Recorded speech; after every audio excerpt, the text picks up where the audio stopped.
Assalamualaikum warahmatullahi wabarakatuh. Selamat pagi teman-teman. Gimana kabarnya hari ini?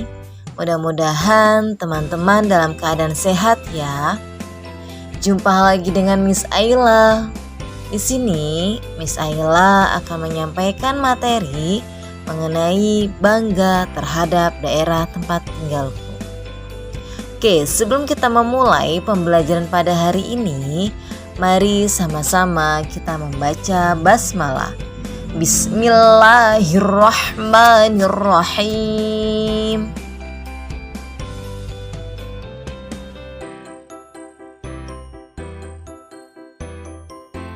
Tukang kayu yang jujur. Pada zaman dahulu, ada seorang tukang kayu yang meskipun hidupnya susah tetapi rajin bekerja. Setiap hari dia pergi ke hutan untuk mengambil kayu. Ketika dia sedang memegang kapak, kapaknya terjatuh ke dalam kolam. "Aduh, gawat, bagaimana ini?" kata tukang kayu sambil menangis. Tiba-tiba air menggembung dan muncullah sang dewa. "Mengapa kamu menangis?" tanya sang dewa. "Aku telah menjatuhkan kapakku satu-satunya ke dalam kolam," jawab tukang kayu. Kemudian sang dewa muncul membawa kapak emas dan berkata, "Apakah kapak ini milikmu?" "Bukan, itu bukan kapakku," jawab tukang kayu. Sang dewa muncul lagi membawa kapak perak dan berkata, "Kalau begitu, apakah ini kapakmu?" "Bukan, itu bukan kapakku," jawab si tukang kayu. Kemudian kali ini sang dewa membawa kapak besi. "Kalau begitu, apakah ini kapakmu?" "Ya, benar. Terima kasih ya." "Ho, karena kamu telah jujur dan tidak serakah, semua kapak itu kuhadiahkan untukmu." Karena tersentuh oleh kejujuran si tukang kayu, sang dewa memberikan semua kapak, yaitu kapak emas, kapak perak, dan kapak besi kepada si tukang kayu. Seorang tukang kayu lain yang serakah mendengar cerita ini dan dia pun pergi ke kolam. Kemudian dia menjatuhkan kapaknya ke dasar kolam. Dewa pun muncul membawa kapak emas dan berkata, "Apakah kapak ini milikmu?" Kemudian tukang kayu serakah itu berbohong. "Ya, benar. Aku juga menjatuhkan kapak perak dan kapak besi." Dewa mengetahui tukang kayu itu berbohong dan tidak memberikan satu pun kapak. Dia menghilang begitu saja. Nah, teman-teman, di bab sebelumnya teman-teman sudah belajar ya mengenai cerita fiksi, cerita non fiksi ya. Lalu ada tokoh yang protagonis dan juga ada tokoh yang antagonis. Nah, di sini Miss Ayla akan mengulang kembali ya, menjelaskan kembali apa sih yang dimaksud dengan tokoh protagonis, apa bedanya dengan tokoh antagonis ya. Nah, teman-teman, dalam sebuah cerita fiksi ya, itu terdapat dua tokoh ya, ada tokoh protagonis dan juga ada tokoh antagonis. Nah, tokoh protagonis ini adalah tokoh yang memerankan atau yang memiliki watak baik, teman-teman ya. Apa bedanya dengan tokoh antagonis? Kalau antagonis ini sebaliknya, yaitu memiliki watak buruk atau jahat. Nah, pada cerita yang tadi Miss Ayla sudah bacakan ya, tentang tukang kayu yang jujur. Nah, cerita ini termasuk cerita apa ya teman-teman? Ya, termasuk cerita fiksi ya. Nah, siapa di situ tokoh yang berperan sebagai protagonis dan tokoh antagonis? Ya. Nah, yang berperan sebagai tokoh protagonis siapa teman-teman di sini? Yang jujur. Nah, yang jujur ini adalah tukang kayu ya, tukang kayu yang pertama. Ya. Nah, ada juga tukang kayu yang tidak jujur. Ya, siapa? Tukang kayu yang kedua itu tidak jujur. Ya, itu termasuk tokoh antagonis ya, yang memiliki watak buruk atau jahat ya. Teman-teman, di sini ada beberapa bentuk keragaman karakteristik individu. ya. Apa saja? Yang pertama, ada keragaman fisik ya. Seperti apa? Jenis rambut, warna kulit, ya, bentuk badan, itu adalah keragaman fisik. Lalu yang kedua yaitu ada keragaman usia, ya, ada yang tua dan ada juga yang muda, ya. Lalu ada juga keragaman hobi, ya, atau kegemaran. Ada yang hobinya main bola, ada yang hobinya melukis, ya, ada yang hobinya jalan-jalan. Tuh, keragaman hobi atau kegemaran. Lalu ada juga keragaman jenis kelamin. Ada laki-laki dan ada juga perempuan, ya. Yang terakhir ada keragaman sifat, ya. Ada yang sifatnya baik, lemah lembut, ramah, suka senyum, ada yang pemurung, ada yang pemalu, ada yang baperan, bahasa sekarang, ya. Itu ya. Jadi ada 5 bentuk keragaman karakteristik individu, ya. Karakteristik, ya. Nah, teman-teman sudah tahu apa yang dimaksud dengan keberagaman? Nah, keberagaman ini berasal dari kata ragam yang artinya bermacam-macam. Ya, nah, keberagaman manusia yang dimaksudkan bahwa setiap manusia memiliki perbedaan.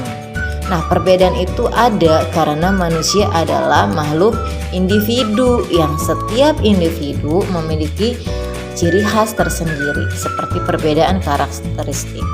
Lalu, apakah yang dimaksud dengan karakteristik, teman-teman?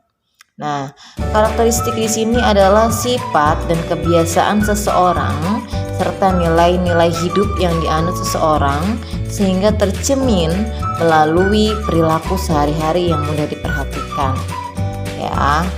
Nah, masyarakat Indonesia ini terdiri atas beragam karakteristik yang berbeda. Nah, keberagaman karakteristik masyarakat Indonesia bukan penghambat kesatuan dan kesatuan bangsa. Nah, keberagaman karakteristik masyarakat Indonesia juga bukan sumber timbulnya konflik atau masalah. Sebaliknya, keberagaman karakteristik masyarakat Indonesia merupakan kekayaan bangsa yang dapat memperkokoh persatuan dan kesatuan Indonesia. Lalu bagaimana sih caranya kita menghadapi keberagaman karakteristik yang ada di Indonesia? Ya, nah, ada 3, teman-teman. Ya, ada 3 cara yang harus kita hadapi. Yang pertama, yaitu menghormati dan menghargai setiap perbedaan yang ada. Ya, kalau kita berbeda suku bangsa, jenis kelamin, warna kulit, agama, tetap kita harus saling menghormati dan menghargai. Lalu yang kedua, tetap mau berteman dengan orang lain yang berbeda karakteristik. Ya, karakteristik si A kita sudah tahu, ya, marah. Ya, ada karakteristik B, agak baper orangnya, seperti itu. Kita sudah tahu, tetap kita silakan berteman, gitu kan. Yang jelas kita tidak mengikuti karakteristik yang memang kita lihatnya kurang baik. Kan boleh berteman asalkan kita tidak mengikuti sifatnya, ya, sifat yang kurang baik tidak boleh kita ikuti. Nah, kita ambil yang positifnya saja, yang baik-baik saja, ya. Oke, lalu yang ketiga, membantu orang lain meskipun berbeda karakteristik. Kita bantu meskipun berbeda karakteristik, ya. Nah, teman-teman, di sini ada beberapa manfaat dari keberagaman karakteristik. Ya, apa saja sih manfaatnya? Yang pertama yaitu belajar menerima perbedaan atau toleran. Ya, lalu manfaat yang kedua, belajar saling menghargai dan menghormati karakteristik setiap individu. Ya, jadi kita harus menerima, harus menghargai dan menghormati setiap karakteristik individu, ya. Lalu yang ketiga, belajar bersosialisasi dengan orang lain yang berbeda karakteristik. Lalu Lalu yang keempat, saling melengkapi sesama individu. Yang kelima, hidup rukun dalam masyarakat. Jadi itu beberapa manfaat dari keberagaman karakteristik. Baik teman-teman, silakan teman-teman perhatikan halaman 117 ya. Silakan teman-teman mengamati. Di situ ada beberapa contoh pekerjaan yang berbeda. Ya, salah satu keberagaman karakteristik adalah perbedaan pekerjaan. Silakan teman-teman perhatikan. Yang pertama itu adalah sebagai pekerja tukang pos ya. Yang kedua itu pengrajin ya, yang membuat pot bunga, kendi, guci ya, itu namanya pengrajin. Yang ketiga itu ada petani ya. Nah, masing-masing pekerjaan ini mereka itu berbeda ya, berbeda jenis pekerjaannya. Ada menghasilkan barang dan ada menghasilkan jasa ya. Oke, kalau kita berbicara tentang pekerjaan, teman-teman tahu apa yang dimaksud dengan pekerjaan? Nah, pekerjaan di sini yaitu merupakan salah satu bentuk kegiatan ekonomi. Teman-teman masih ingat yang dimaksud dengan kegiatan ekonomi? Ya, sebelumnya kita sudah belajar mengenai kegiatan ekonomi. Nah, kegiatan ekonomi di sini adalah semua kegiatan yang dilakukan oleh manusia untuk memenuhi kebutuhan hidupnya. Nah, pada dasarnya manusia bekerja itu tujuannya untuk apa sih teman-teman? Tujuannya untuk memenuhi kebutuhan hidup ya. Jadi pekerjaan itu merupakan salah satu bentuk kegiatan ekonomi. Nah, pekerjaan ini dibedakan menjadi dua ya teman-teman. Ada pekerjaan yang menghasilkan barang dan ada juga pekerjaan yang menghasilkan jasa. Nah, berbagai barang kita gunakan untuk memenuhi kebutuhan hidup sehari-hari. Misalnya apa saja? Ya, misalnya alat tulis, sabun, alat masak, dan lain-lain. Ya, nah barang-barang tersebut dibuat oleh orang-orang yang ahli, ya, yang ahli dalam pembuatan barang tersebut. Jadi pada pekerjaan yang menghasilkan barang terdapat barang baru yang merupakan hasil pengolahan dari bahan yang ada. Nah, contoh pekerjaan yang menghasilkan barang ini adalah apa saja contohnya? Ada petani, ya, ada peternak, ada pengrajin, ada pembuat kue, dan ada juga penjahit. Ya, ini adalah pekerjaan yang menghasilkan barang. Ya, oke. Lalu yang kedua yaitu ada pekerjaan yang menghasilkan jasa. Kalau kita berbicara tentang jasa, apa sih teman-teman yang maksud dengan jasa? Nah, jasa di sini adalah suatu yang tidak berwujud tetapi dapat memenuhi kebutuhan seseorang. Nah, pekerjaan yang menghasilkan jasa adalah pekerjaan yang hasil pekerjaannya bisa dinikmati dan dirasakan oleh orang lain, tetapi tidak menghasilkan suatu benda. Nah, jasa yang dihasilkan dapat bermanfaat bagi orang lain yang membutuhkan, sehingga orang yang melakukan pekerjaan memperoleh imbalan berupa uang untuk memenuhi kebutuhan hidupnya. Nah, pekerjaan yang menghasilkan jasa tersebut ini apa saja? Ada bidang pendidikan, ya, yaitu guru, ada kesehatan, dan juga ada transportasi. Contohnya pekerjaan di bidang jasa. Ya, di bidang jasa itu siapa aja? Ada dokter, ada guru, ada perawat, ada tukang cukur, ya, ada tukang servis, alat elektronik, supir taksi, buruh, dan juga kuli angkut barang. Itu termasuk pekerjaan yang menghasilkan jasa, ya. Seperti Miss Ayla ini guru.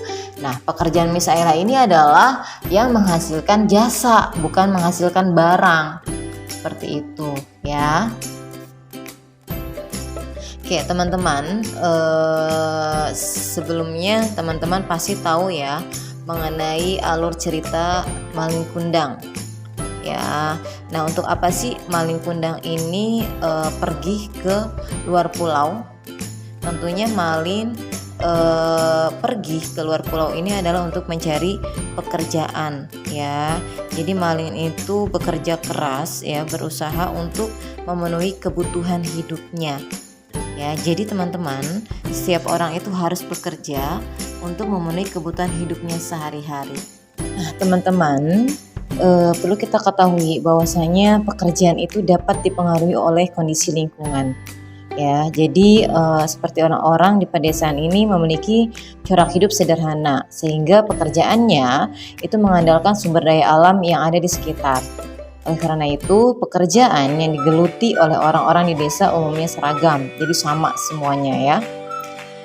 Nah teman-teman, pada daerah pedesaan yang subur, biasa masyarakat itu hidupnya bertani dan berkebun ya. Jenis tanaman pertaniannya itu apa? Yaitu yang ditanam adalah padi dan palawija ya. Sedangkan jenis tanaman perkebunannya yaitu karet, kopi, teh, dan cengkeh.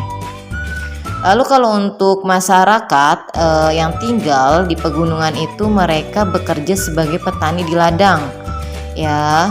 Apa pekerjaan mereka? Yaitu menghasilkan sayur-sayuran, yaitu diantaranya kol, sawi, buncis, dan juga wortel. Nah, untuk daerah yang tandus dan kurang subur, mereka itu memanfaatkan tanah ya untuk membuat batu bata, genteng ya, atau kerajinan tanah liat ya. Lalu ada juga untuk masyarakat yang tinggal di dekat pantai ya, yang mereka lakukan adalah bekerja sebagai nelayan ya, berbeda dengan masyarakat di perkotaan ya, yang memiliki corak kehidupan yang lebih modern ya. Oleh karena itu, pekerjaan yang digeluti oleh masyarakat perkotaan lebih beragam dan mengandalkan keahlian ya. Banyak orang di perkotaan yang bekerja sebagai karyawan, dan ada juga. Baik teman-teman, cukup sudah materi pada hari ini ya. Jika ada materi yang belum teman-teman pahami atau ingin ditanyakan, silakan tanyakan ke Miss ya. Oke, tetap semangat, jaga kesehatan, kurangi bermainnya, perbanyak belajar, mengulang kembali materi-materi yang sudah dipelajari, baca-baca lagi bukunya karena sebentar lagi kita persiapan untuk ulangan harian dan juga PAT ya. Oke, kurangi bermain handphone ya teman-teman ya. Saya akhiri, wassalamualaikum warahmatullahi